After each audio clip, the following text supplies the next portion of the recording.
Salut tout le monde, déjà j'espère que vous allez bien, que votre fin de semaine se passe bien. Donc pour cette vidéo, je vais faire la vidéo analyse d'un pay-per-view WWE. Donc ce sera l'analyse, comment direct à dire de la merde, putain. Ce sera l'analyse WWE Cyber Sunday 2008.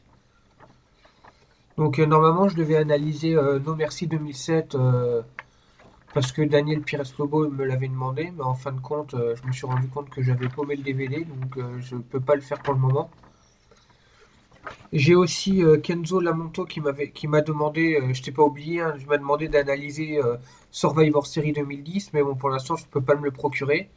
Mais dès que je peux me le procurer, t'inquiète pas, je te ferai l'analyse, y a pas de souci. Pareil pour No Merci 2007. Hein. Dès que je peux me procurer ces deux DVD, je vous ferai l'analyse, y a aucun souci. Donc, WWE Cyber Sunday 2008, je vais commencer direct. Hein. Le premier match, c'est Rey Mysterio contre Kane dans un no hold bar match. Un match où toutes les prises sont permis. En gros, un match sans disqualification, quoi. Donc, c'est pas mal d'ouvrir un peu le show avec un match comme ça parce que franchement, ça met directement dans l'ambiance. En plus, les deux, franchement, c'est des super bons catcheurs, que ce soit Rey Mysterio ou Kane. Rey Mysterio, maintenant, ouais, bon, il s'est beaucoup essoufflé, mais en 2008, il est encore au top de sa forme, donc franchement, ça allait hyper bien. Donc Rey Mysterio et Kane, franchement, c'est deux super bons catcheurs. Donc franchement, c'était un match qui était vachement brutal, parce qu'en fait, c'était une rivalité hyper importante entre Rey Mysterio et Kane. Kane, il était heal, et en fait, c'était un truc du genre, il arrêtait pas d'attaquer Rey Mysterio. Donc il y avait beaucoup de... Les deux étaient bien vénères, on va dire, l'un envers l'autre. Donc le match ouais, était franchement très brutal, surtout Kane, qui a dominé genre les trois quarts du match. La différence de poids, elle joue quand même, hein. Même si Rey Mysterio, c'est Rey Mysterio, mais bon, la différence de poids, franchement, a joué pas mal dans ce match. Ouais, Rey Mysterio était en difficulté pendant quasiment tout le match. Et en fait, à la fin, il a réussi à contrer Kane et à lui porter son 619. Et il a gagné là-dessus. Donc, match très bien à voir. Hein. Un petit peu de la boucherie, Rey Mysterio a pris quand même cher. Mais, ouais, match à voir. Parce que, très bien. Donc ensuite, deuxième match, Matt Hardy contre Evan Bourne pour le titre de la ECW. Donc franchement, c'était dans les débuts d'Evan Bourne. Donc franchement, en fait, on le découvrait petit à petit. C'était bien à voir parce que c'était un catcheur que forcément qu'on connaissait pas tellement. Donc c'était à chaque nouveau match, en fait, il innovait. Matt Hardy, bon, la plupart des fans de catch, je pense qu'ils connaissent, que ce soit Matt Hardy ou Jeff Hardy, ils sont connus les deux. Donc, franchement, un match très intéressant. Rapide et aérien, parce que bon, les deux ont quand même des bonnes capacités d'être rapides et un peu aériens. Surtout Evan Bourne, parce que bon, Matardi il est quand même pas très très aérien, même s'il est quand même rapide. Surtout Evan Bourne. De très très bonnes choses, franchement, des deux catcheurs, ils nous ont fait franchement de super bonnes choses, de très bonnes prestations. Et à la fin, il y a Evan Bourne qui, qui met Matardi au sol, qui monte sur la troisième corde pour porter son shooting star press. Matardi, il le contre. Ensuite, Evan Bourne, il arrive quand même à se relever et il essaye de porter un backslide à Matardi. Matardi aussi le contre et il enchaîne directement avec un twist of fate et il gagne le match là-dessus. Et ensuite, après le match, tu vois Matardi quand même qui va serrer la main à Evan Bourne, qui le félicite, qui lui montre comme quoi il a du respect pour lui. Donc c'est bien. Alors très bon match. Donc Matardi conserve sa ceinture de la SCW. Bon esprit d'équipe, peut-être pas d'équipe, mais bon esprit entre les deux adversaires, parce qu'on voit qu'ils ont quand même du respect l'un pour l'autre. Donc match sportif, très bon, rien à dire. Franchement, ça aussi c'est un bon match à voir. Alors ensuite, on a les matchs Crime Time, donc JTG et Chad contre The Miz et John Morrison. Donc maintenant, ceux qui regardent le catch depuis pas forcément très longtemps, ils doivent connaître ils doivent peut-être pas connaître Chad et JTG Crime Time parce qu'ils y sont plus, mais franchement, c'était quand même une bonne équipe qui s'était capable de faire de bonnes choses. Donc, deux bonnes équipes, hein, et quand même, The Miz et John Morrison, c'était quand même une super équipe. C'est une des toutes meilleures équipes qu'il y a eu ces derniers temps. Franchement, ils étaient vraiment excellents. Donc franchement, les deux, ils nous font de très très bonnes choses, de bonnes performances. Même si pendant une bonne partie du match, c'est quand même Crime Time qui a dominé. Mais à la fin, Chad, il veut porter une prise à John Morrison, donc il le relève, il veut lui porter une prise. Mais le Miz intervient en lui donnant un coup par derrière. Et Morrison, il en profite pour lui porter sa prise de finition Moonlight Drive et il gagne avec ça. Donc, ouais, c'était pour les titres par équipe de SmackDown. Ouais. Donc, ils conservent leurs titres par équipe et bah, ils repartent là-dessus, quoi. Alors ensuite, on a un match Santino Marella contre le Honky Tonk Man. C'est un pur match d'exhibition. Le Honky Tonk Man, c'est un catcheur qui était là dans les années 80-90, qui a été en fait le champion intercontinental qui a gardé la ceinture pendant le plus longtemps. C'est lui qui était champion intercontinental au règne le plus long de l'histoire. Voilà, c'est ce que je voulais dire. Et en fait, c'était dans la story, en fait, Santino Marella qui était heel à l'époque et qui avait le titre intercontinental et qui s'était mis dans l'idée en fait qu'il la garderait plus longtemps que Honky Tonk Man. Donc en fait, toutes les semaines, il avait son espèce d'horloge et il faisait la comparaison en fait au nombre de semaines du règne de lui et du règne du Honky Tonk Man. Donc ça faisait comme un chronomètre, tu vois. Et en fait, il attendait juste que le truc, il dépasse celui du Honky Tonk Man. Donc, alors c'était, en fait, c'était genre le vote le vote de l'univers de la WWE qui votait pour l'adversaire de Santino. Donc soit c'était le Honky Tonk Man, soit c'était Goldust, ou soit c'était Roddy Piper. Donc au final, bah, les votes c'était le Honky Tonk Man. Donc bah, le Honky Tonk Man est arrivé sur le ring. Santino Marella lui est venu accompagné de Beth Phoenix, parce qu'en fait à cette époque-là ils étaient en couple les deux. Dans, c'était une story, hein. C'était une story là, enfin comment dire. C'était dans le juste dans le catch qu'ils étaient en couple, ils étaient pas en couple en vrai quoi.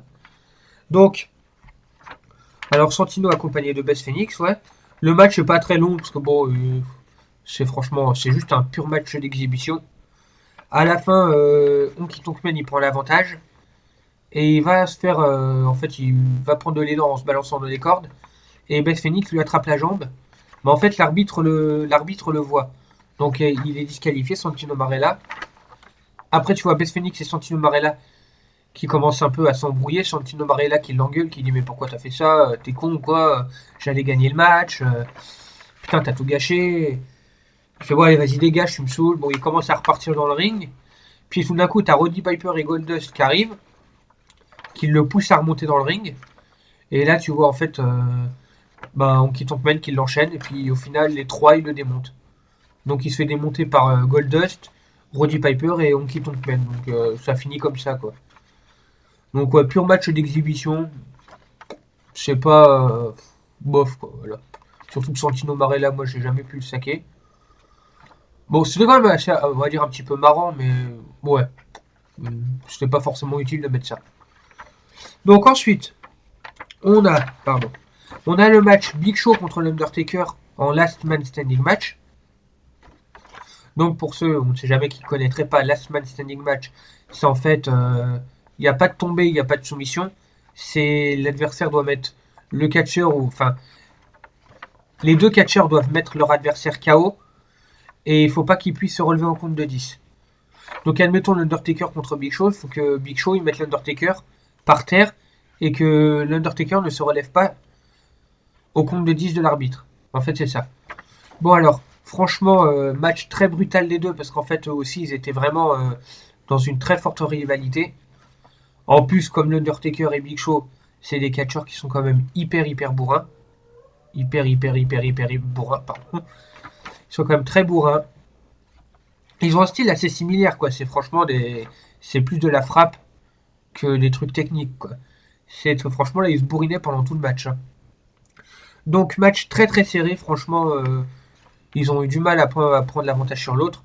Big Show a quand même été...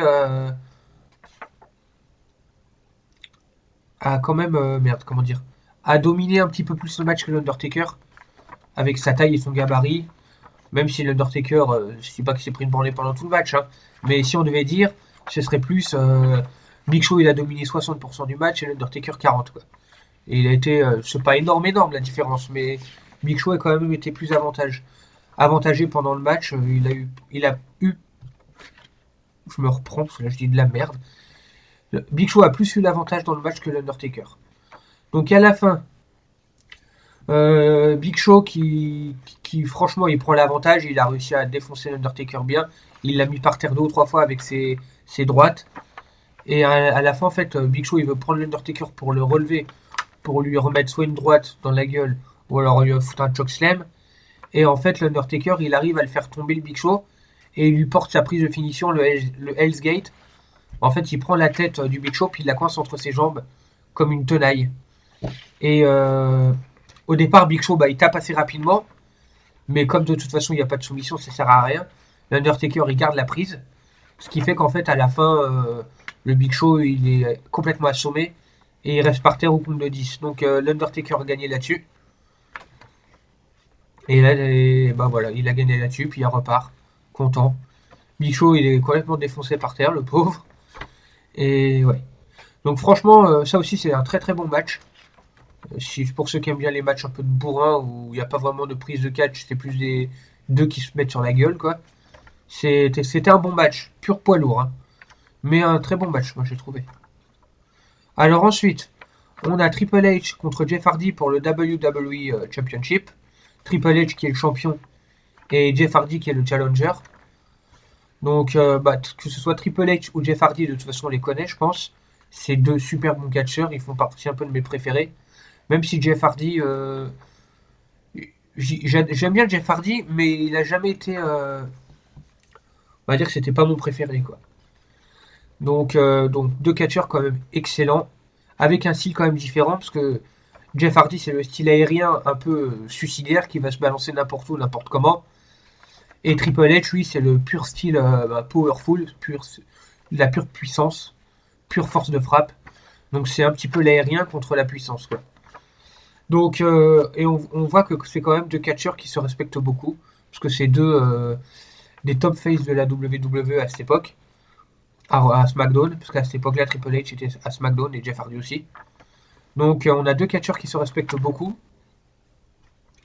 Le match très très serré avec de super bonnes choses. On voit qu'ils ont vraiment du mal à prendre l'avantage sur l'autre. Et on voit aussi qu'ils commencent un petit peu à se connaître, parce que c'était pas le premier match entre les deux. Ils se sont déjà mis entre guillemets sur la gueule 2 ou 3 fois, donc ils commencent un peu à connaître le catch de l'autre. Donc c'est un match très serré avec une bonne petite série de contres. Mais à la fin, Triple H, enfin Jeff Hardy arrive à mettre Triple H au sol. Il fait une Swanton Bomb, mais en fait il va en enchaîner une deuxième. Et Triple H il arrive à le contrer, c'est-à-dire qu'il le fait tomber des cordes et il enchaîne directement avec un pedigree. Donc il remporte la victoire là-dessus. À la fin, on voit quand même que les deux se respectent, encore une fois. Triple H repart victorieux, content de sa victoire parce qu'il a quand même gardé son titre. Jeff Hardy qui applaudit poliment Triple H parce que bon, il est quand même dégoûté d'avoir perdu, mais il reste fair play. Et voilà, ça se finit comme ça, donc c'est une bonne fin. Alors le main event, Y2J contre Batista pour le World Heavyweight Championship, avec comme arbitre spécial Stone Cold Steve Austin. C'est un truc, j'ai juste envie de... Le petit détail, en fait, c'est en 2008 et aujourd'hui, c'est parce que ça me fait un petit peu la différence entre le dernier pay-per-view Battleground, où le titre de World Heavyweight Championship était défendu à l'ouverture, et là, en 2008, en fait, le titre World Heavyweight Championship est carrément passé en main event à la place du WWE Championship. Juste le truc en fait que je voulais souligner, c'est qu'en fait à l'époque, c'est pas l'impression, c'est comme ça, c'est qu'en fait maintenant j'ai l'impression que on dirait ils pensent que le titre poids lourd en fait ça a moins de valeur. Alors que quand on regarde en finale en 2008 là, le titre poids lourd est le main event. Maintenant là, il fait l'ouverture quoi. C'est juste un truc que je trouve pas normal. J'ai l'impression en fait qu'ils ont envie de faire perdre de la valeur au titre World Heavyweight Championship. Désolé, je dis ça très mal. Pardon. Mais moi je trouve ça. Le titre poids lourd est quand même un super bon titre. il a été détenu par les plus grands, que ce soit Batista, l'Undertaker, même Triple H. C'est quand même un titre qui est égal au titre WWE. Ce serait bien qu'à un moment la WWE se dise, ils considèrent ça limite comme un titre mineur du genre le titre intercontinental ou le titre des États-Unis. Le World Heavyweight Championship, c'est quand même il est équivalent au titre WWE normalement. Voilà, j'ai fini ma petite parenthèse, c'est vu tout ce que je voulais dire à ce niveau-là. Donc on a Y2J Chris Jericho, le champion du monde poids lourd qui défend sa ceinture contre Batista. Je crois que j'ai déjà dit en plus, ouais. Avec comme arbitre spécial Steve Austin, c'est pas grave, je le redis. Donc, c'est pareil, en fait, les fans pouvaient voter pour l'arbitre spécial. Donc, ils avaient le choix entre Stone Cold Steve Austin, ou Randy Orton, ou HBK Shawn Michaels. Donc, ils ont choisi Steve Austin. Donc, au début du match, Batista, lui, comme on connaît comment il est, il commence directement explosif avec sa puissance. Donc, il prend l'avantage assez rapidement. Y2J qui voit qu'il est un petit peu dominé, donc il fait, on va dire, un petit peu sa pleureuse. Il repart, il fait non, je refuse le combat, je me barre, de toute façon, c'est pas grave, je vais être compté, je serai disqualifié, mais je garde mon titre. Sur ce coup-là, Stone Cold Steve Austin va chercher le micro. Il lui fait, Chris, tu fais quoi là? Il fait, ah, je sais ce que tu veux faire. En fait, tu veux faire genre, tu vas te barrer, comme ça tu vas te disqualifier. Eh ben non, mon gars. Si Stone Cold il te décompte à l'extérieur, eh ben Stone Cold il t'enlève le titre, il le donne à Batista. Donc maintenant tu reviens au match. En fait, c'est ce qu'il lui dit, quoi. Donc Chris Jericho, il est un peu choqué, il se dit merde. Puis Steve Austin commence à faire le compte 1, 2, 3. En plus, il le fait assez rapidement. Donc Chris Jericho revient et le match repart. Donc Batista reprend l'avantage. Puis bon, après il est contré par Jericho. Bon, après le match commence vraiment très très bon match et partagé des deux, quoi. Chacun prend un peu l'avantage. Le match se relance vraiment quand Chris Jericho revient dans le ring. Donc très très bon match, ils font tous les deux de super bonnes choses, surtout que Y2J, Chris Jericho est un super bon catcheur. Batista, moi personnellement, c'est mon catcheur préféré, donc d'ailleurs ça me fait doucement chier qu'il est plus là, j'espère qu'il va revenir, ce serait bien. Donc Chris Jericho et Batista, c'est quand même deux super catcheurs. Ils nous font des super bonnes choses. Ah, désolé, en fait j'ai noté tout ça sur feuille et je suis en train de le lire un peu. Donc au bout d'un moment dans le match, Batista il veut porter une putain de close line à Chris Jericho. Chris Jericho il se baisse, il esquive, et en fait c'est Stone Cold qui se fait assommer, qui se prend la close line. Donc Chris Jericho esquive, et Stone Cold en fait se fait assommer, puis il se retrouve en dehors du ring, KO. Ensuite, Chris Jericho contre, porte son code breaker, je crois. Pardon. Ensuite, on voit Shawn Michaels qui arrive.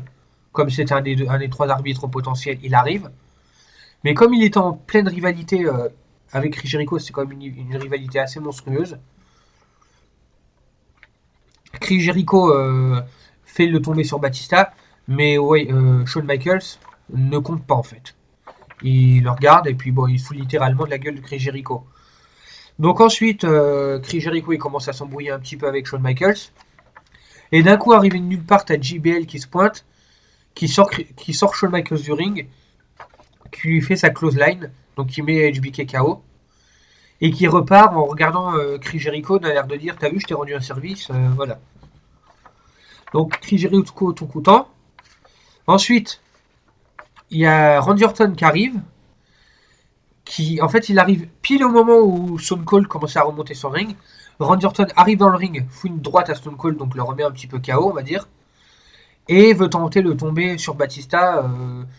En fait, Chris Jericho tente le tomber sur Batista. Et là, lui, Randy Orton, il n'a pas de souci, il lui compte. Hein. Mais Batista se dégage. Alors ensuite, Chris Jericho, il se relève un peu dégoûté. Genre, oh, putain, merde, il est pas KO. Puis là, tu vois Randy Orton qui se relève. Et en fait, dans le coin derrière lui, il y a Steve Austin qui s'est relevé. Et qui est vénère. Donc, qui retourne, qui lui fait son doigt comme ça. Et il lui fait un stunner à Randy Orton. Ensuite, il commence à s'embrouiller avec Chris Jericho. Il fait un stunner à Chris Jericho. Et Batista arrive et puis il lui colle sa prise de finition. Puis il lui colle une Batista bombe. Et à la fin, Batista fait le tomber sur Chris Jericho. Et Steve Austin compte normalement. Il n'a pas compté plus vite, hein, il a compté normalement. De toute façon, après un stunner et une Batista bombe, Je pense pas qu'il aurait pu se relever, le pauvre. Il compte normalement. Steve Austin, il fait le tomber normal, hein. Et Batista gagne là-dessus. Donc à la fin, on voit Batista qui est hyper content, qui célèbre un peu. Steve Austin qui lui offre une bière et puis ils célèbrent tous les deux dans le coin du ring en se renversant de la bière sur la gueule. Donc voilà, ça finit comme ça. Batista a gagné le titre. Il célèbre un peu avec Austin, avec le public. Et puis bah, ça se finit sur ces images, voilà. Donc voilà, très très très bon pay-per-view. Si vous pouvez vous l'acheter ou le voir sur YouTube, franchement je vous le conseille parce qu'il y a de super bonnes choses. Qu'est-ce que je pourrais dire d'autre? Donc ouais, encore une fois, très très très bon pay-per-view. Euh, L'année 2008 à WWE était quand même une très très bonne année. Je dis beaucoup très, ouais, c'est pas grave. Et c'était une super année. Il y avait quand même de bonnes rivalités et de bonnes choses au niveau catchesque. Donc ouais. Alors bah, je vais finir ma petite vidéo comme je fais tout le temps avec mes 3-4 dédicaces habituelles. J'ai fait ma vidéo du top 10 de YouTube, de mes youtubeurs préférés il y a pas longtemps. Donc si vous voulez aller voir pour voir un peu qui est dedans. Donc comme d'hab, big up à Darren Guillerminet, Daniel Pires Lobo, Busted Open WWE Fan, Parodix, hein, big up comme d'hab. Big up à Closer to God 76, big up à vous qui regardez la vidéo, hein. Je vous kiffe tous. Donc je vais vous laisser là-dessus. Et bah, je vais vous souhaiter une bonne fin de journée, un bon week-end parce que là on est vendredi, donc vendredi il est 16h et quelques, donc ça va être le week-end. Un très bon week-end. Puis bah voilà. À plus. Ciao.